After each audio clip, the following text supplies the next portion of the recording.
जल्दी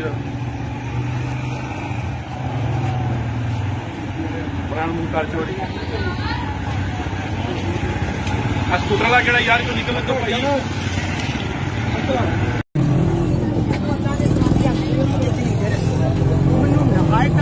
अगर नहीं कर मुसलमाना का भैणा भरावां का त्योहार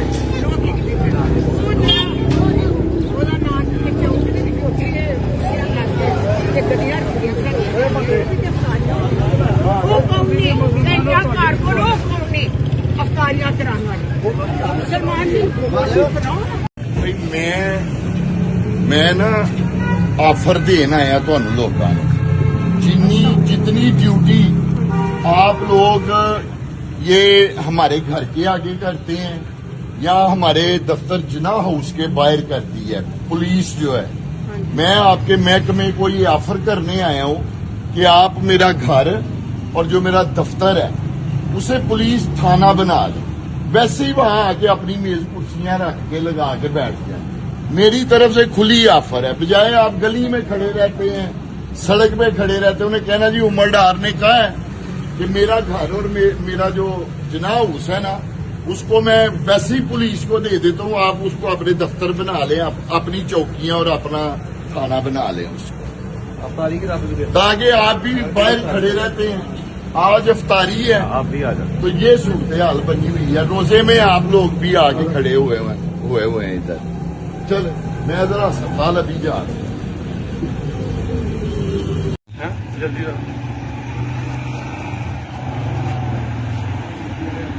कार चोरी स्कूटर का केड़ा यार क्यों निकल तो भाई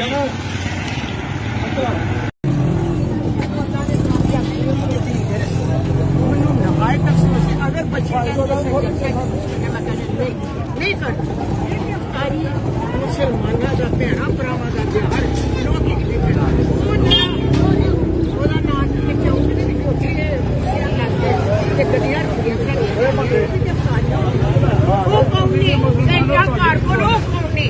अफतारियां कराने वाले मुसलमान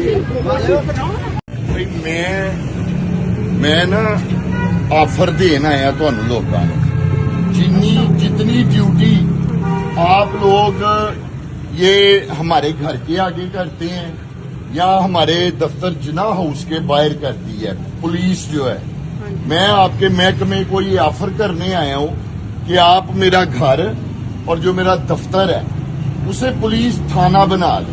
वैसे ही वहां आके अपनी मेज कुर्सियां रख के लगा के बैठ जाए। मेरी तरफ से खुली ऑफर है, बजाय आप गली में खड़े रहते हैं, सड़क पे खड़े रहते हैं। उन्हें कहना जी उमर डार ने कहा है कि मेरा घर और मेरा जो जना हाउस है ना उसको मैं वैसे ही पुलिस को दे देता हूँ, आप उसको अपने दफ्तर बना लें, अपनी चौकियां और अपना थाना बना लें उसको, ताकि आप भी बाहर खड़े रहते हैं। आज अफ्तारी है, आप भी आ जाओ। तो ये सूरत हाल बनी हुई है। रोजे में आप लोग भी आके खड़े हुए हैं इधर। चल मैं जरा अस्पताल अभी जा रहा हूँ।